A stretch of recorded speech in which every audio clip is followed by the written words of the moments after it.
na sa ade bi a watwere no nyansan bi ani no kwasem se Agya Koo is dead ni enim se eye COVID-19 ena ekuna na se we hwan ogya no Agya Koo program na yese mudaba YouTube no yese ekose oh yeah I'm on for you I'm on for subscribe I'm on for share the man has been good Agya Koo a legend so I'm on for Ghana for the whole wide world America UK Agya Koo fans worldwide will be happy today very happy share once again I'm a legend each and every day so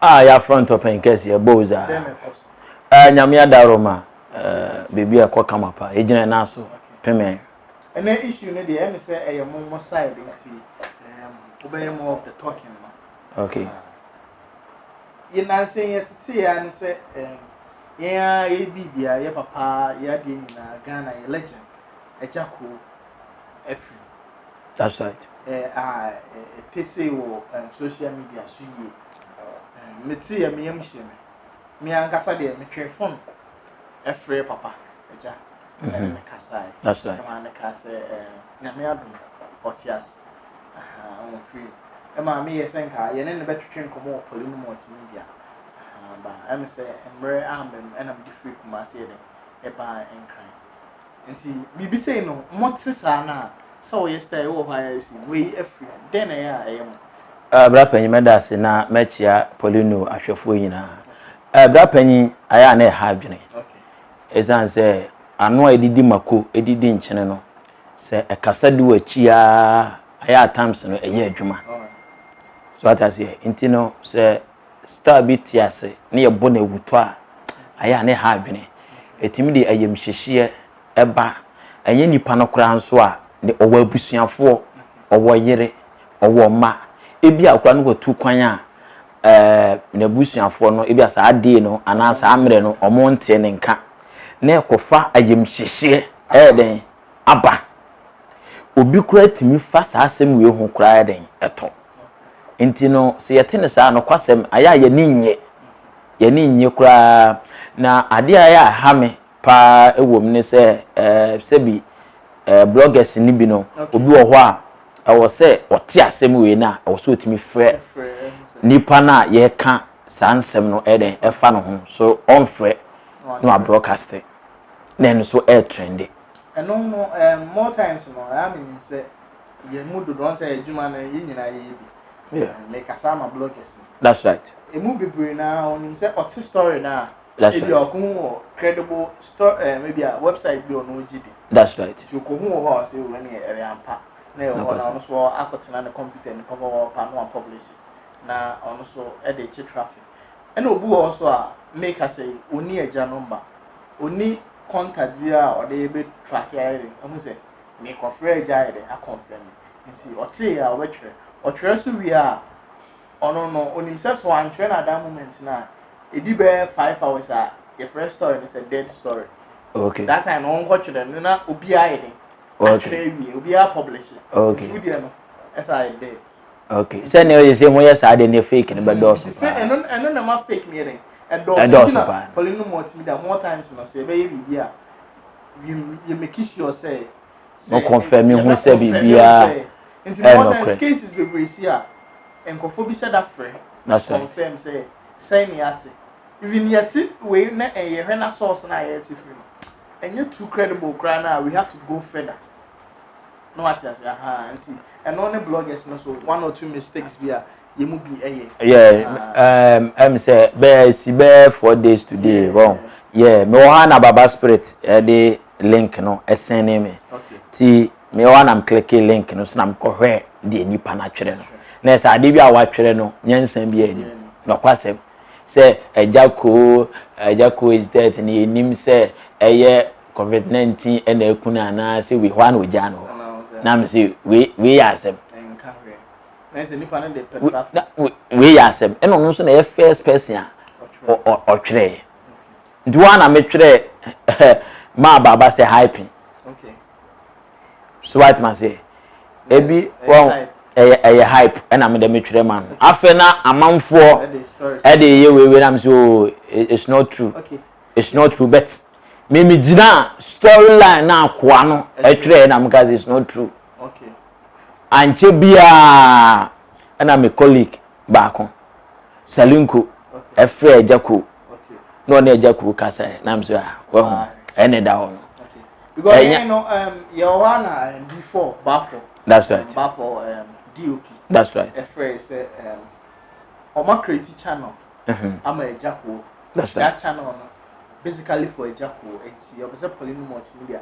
You might have for it.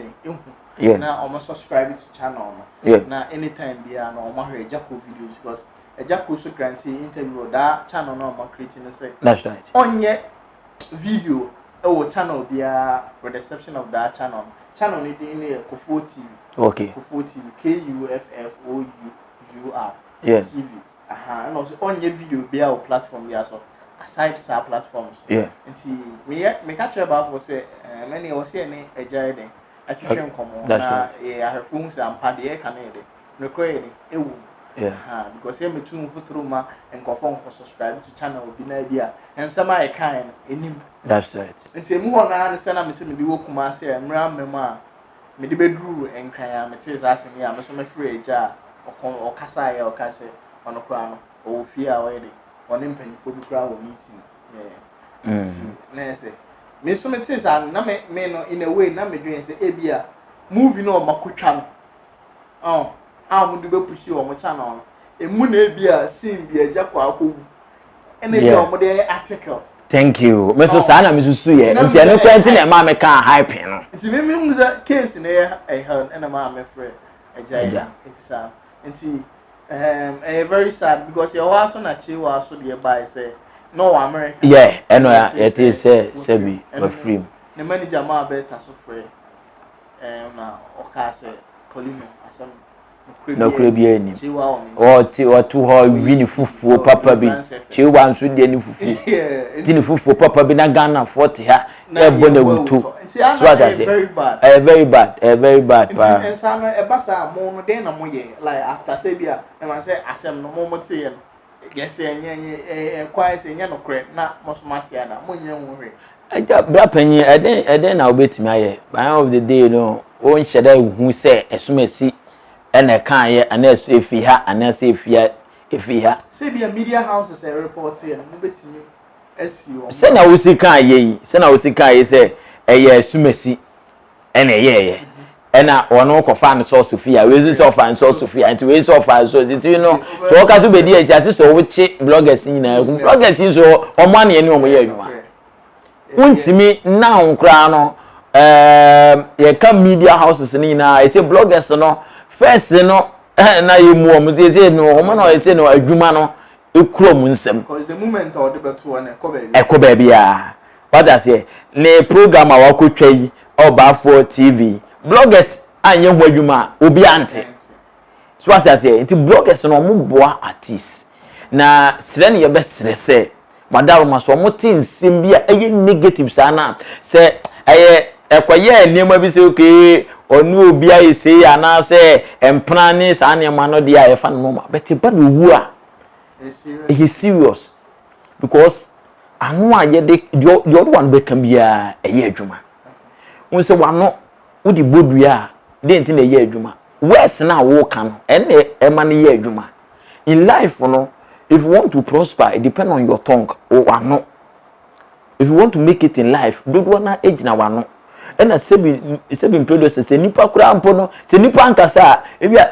nipa ankasa hu so wa kwa we do nyansa but okasa no wagimi no hu se wagimi onim nyansa so a okasa ena hu se utimi hu ade a ewo nipa nimu so ata se enti ano a ye de ka asem de eye adwuma ti we ye di gusu mpa bo ne san ye sreden e de ma no na ono aka se empare me na sa ade no efiri nso so ata se enti no se yati bibi sa aya moma yemfre bloggers no moma yemfre na yenya the right source na nsana ya blogge sa niema bi sa papa ye mo yesrem mo ti info bi say na o dey am last kaka traffic no mu hia but we make sure the story no say credible for every video moves and story and the crew and if fake news we are the fake is the news we are anywhere we are it's o can still now no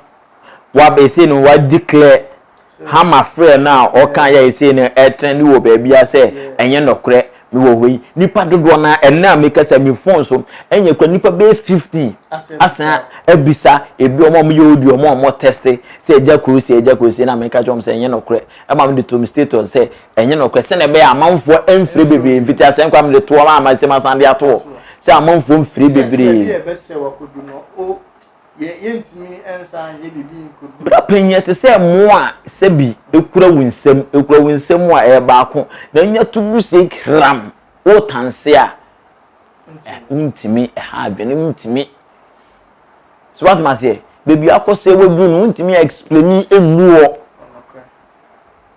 won ntino we no ha adwene ne maame ne papa na busuafo nyina nipa no omoda no so what I say ebi a fans no wutimi say oh Agya Koo mete ne ka chenti maame mafia ne kakala mente ne nka maame nkan na mente ne nka na wa bo ama won say baby a wo bia no obi pia den aba but wo yen so no wa hwe nipa ne life nso so what I say nkuku nsem ya ye kan bia ye adwuma sebi yedin kura mpo no a wonim say wudin no say boni bi bata ho a enya so nsusaso e wo so sanete e very serious because edino enye down so enye dey flow every day nti impact e wo so unless you free so what I say e be to Abraham ko Bible Abraham sa wontimi wo ene ne friend Abra father of fatherless obe now you from fatherless obe now ansa ne yesese ne din abeno Abraham father of many ansa na owo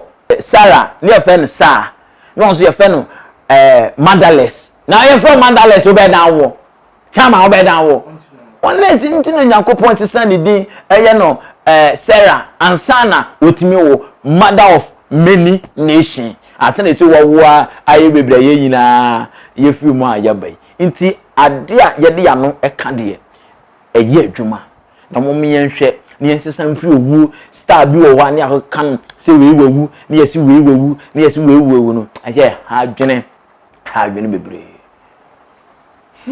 ha dwene say obi ti me ba bi on ka bi ship na wa ko track website and I say YouTube channel now Instagram post now Twitter now wa ko train send dia send fata say ni pa no we film aya rehearsal no sir me and try say you be avoid this and one I Poleeno Multimedia on subscribe na e follow on Instagram Poleeno_com now before we be an Baffour or handle Agya Koo channel on Baffour TV I bet you can come on I have 1 or 2 issues papa when you say Agya Koo legend yeah can industry me no Agya Koo abeboa papa Agya Koo ba ye kwakumeni so ba na lewen so ba hyemu kena e ma adwuma no egina ye enti nipa saa no se ye ka bibi se efa no hwa ya na e ha adwene bebre so atete wa beboa Agya Koo animonyam a okura ene edin a wode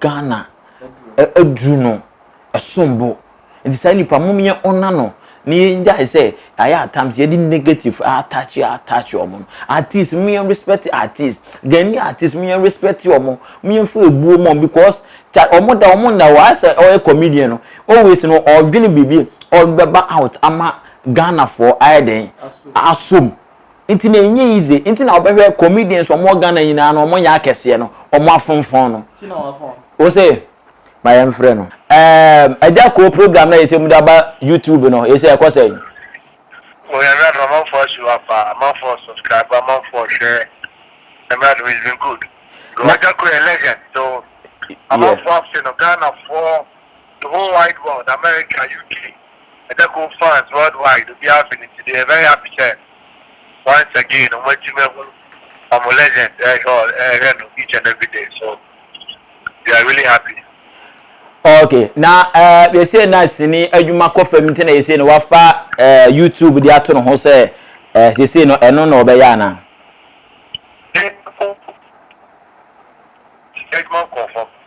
Taking you, let's see me jump at that time, YouTube. The new Jimmy and call from. And at the eye, I got my care, I got my care. I got something again. The new Jimmy from 9. Agya Koo really, you was not ready to do it because party about the face of the industry and already a script, you know, who a concept in a vision of who say a big one of upward management. Because whatever he do, whatever he does, no, or do a man first before thinking about it. You are doing a man who say a man about the film industry for now, as it stands now, a big one. Okay, Baffour me da se na me bacho a movie and I say a series and I say a short comedy and I hear about it. A series I ever show Baffour TV or YouTube channel Baffour TV. Mo be in 30 minutes and I say 10 minutes. So depending on how each in their band. Oh, okay. Now, mujidi ye pass no betimi ama the face of industry na etimi apeja bi. Okay. As I said earlier, yeah. You see, no, you want that we need to first, you know. So you be yeah, the neighbor, and you try say, any the old stuff and any idea Ghana for one bread. You better try BBR. A bit changing the face of the industry. So as I said earlier, I just go read the script. So we should know a bit more on the face of the industry. Because we know Agya Koo a character or type portray more, but this film a different character. But in an airport drinker, then the man is Agya Koo and be about an airport fashion you can never tell Agya Koo here an airport. And you should Agya Koo so actually a branch and for Baffour and a copy I and a education common now and some of one hour can say only a project series our money by YouTube Baffour TV. You see what I remember movie video in the now subscribe to channel Baffour TV. So a series no more posting when you be a just say and just our channel now 1 year series and to be and so we are Agya Koo fan. Meaning say they are number 1 fan over channel Baffour TV KUFFOUR TV. Now subscribe now.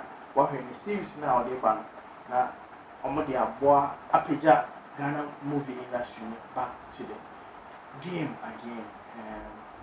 Subscribe to channel we also Poleeno Multimedia. Let's subscribe to Agya Comedy also.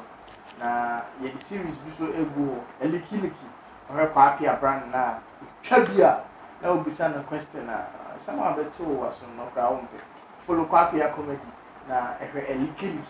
That's the new term. A liki we don't want baby abuhuni bi awon the number of friend now say a liki one day born one day die. Obi abeko obi anchirebo. No ko Instagram so straight up no follow Poleeno_com or Instagram so no follow Agya so _com. Agya near QU.